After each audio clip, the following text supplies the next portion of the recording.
معزز ناظرین، آپ کا اپنا ساجد یزدانی، فلمی صحافی، آج ہم آپ کو پنجابی فلموں کے حوالے سے بتاتے ہیں۔ پنجابی سرکٹ کے لیے اور ملک بھر کے لیے پنجابی فلموں نے ایک اہم کردار ادا کیا۔ پنجابی سینما کی وجہ سے ہی فلم انڈسٹری طویل عرصہ تک رن کرتی رہی، اور سلطان راہی نے تو اس پر کمال کر دیا۔ اس سے پہلے اکمل مرحوم تھے، لالا سدھیر تھے، مگر سلطان راہی نے ایک طویل عرصہ یعنی 30 برس تک مسلسل فلموں میں ہیرو آئے اور گنیز بک ورلڈ میں اپنا نام بھی لکھوایا۔ سب سے زیادہ کام کیا، ایکشن کام تھا ان کا۔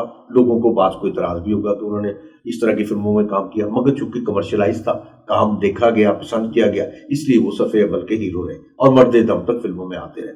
اس کے بعد شان اداکار شان جو اردو فلموں کے اداکار تھے، انہوں نے انہی کے کام کو آگے بڑھانے کے لیے اسی قسم کی فلموں میں کام کرنا شروع کر دیا۔ پھر ایک دور آیا کہ شان بھی سلطان راہی کے روپ اختیار کر گیا۔ اس طرح وہ جلد لوگوں کے دلوں سے اتر گئے اور فلم انڈسٹری پھر بحران کا شکار ہو گئی اور فلم انڈسٹری بند ہو گئی۔ اب ایک بار پھر کوشش کی جا رہی ہے کہ پنجابی سینما کو ریوائیو کیا جائے، اسے دوبارہ سے بحران سے نکالا جائے اور اسے اپنے مقام پر کھڑا کیا جائے۔ تو اس سلسلے میں ہدایت کار مسعود بٹ نے 2-3 فلمیں شروع کی ہیں ایون اسٹوڈیو میں، گوگا لاہوریا، اس ٹائپ کی پنجابی فلمیں جو روایتی پنجابی فلمیں ہیں۔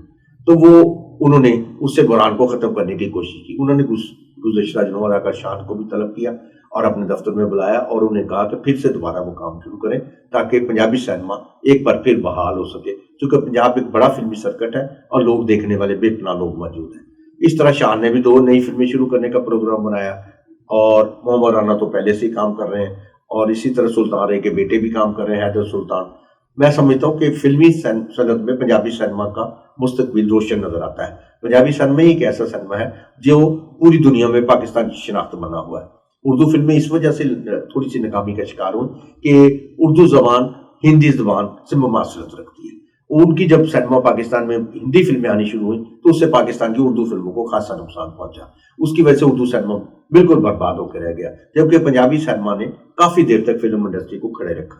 اب میں سمجھتا ہوں کہ پھر سے ہدایت کار مسعود بٹ اور دیگر لوگ مل کر انڈسٹری کو بحران سے نکالنے کی کوشش کر رہے ہیں، اور ہم سمجھتے ہیں کہ یہ کوشش ان کی اس لیے کامیاب ہوگی کہ وہ نئی سے نئی کوشش کر رہے ہیں اور نئی تخلیقات کو لا رہے ہیں، نئے رائٹرز کو سامنے لا رہے ہیں، نئے موسیقاروں کو سامنے لا رہے ہیں۔ پچھلے دنوں سے یہ نور نے بھی ایک پنجابی فلم شروع کی، حالانکہ انہیں لوگ کہہ رہے تھے کہ آپ اردو فلم شروع کریں، مگر انہوں نے باجری دی راکھی کے نام سے ایک فلم بنائی، وہ بھی سوشل پنجابی فلم ہے۔ اسی طرح فلم ساز صفدر ملک بھی جلد ہی ایک نئی فلم شروع کر رہے ہیں جس کے ہدایت کار مسعود بٹ ہوں گے۔ اس طرح ایک طویل عرصے کے بعد ایک نئی لہر آ رہی ہے جو ایونیو اسٹوڈیو کی رونقیں بحال کر دے گی، کیونکہ سینما کی رونق اسی وقت بحال ہو سکتی ہے جب اسٹوڈیوز کی رونقیں بحال ہوگی۔ اسٹوڈیوز میں تو آج کے نگار خانوں میں تو بالکل ہو کا عالم ہے۔ تو میں سمجھتا ہوں کہ پنجابی سینما کھلنے سے، اس سے بحالی سے سینما انڈسٹری بحال ہوگی اور فلموں کی رونقیں پھر سے بحال ہو جائیں گی۔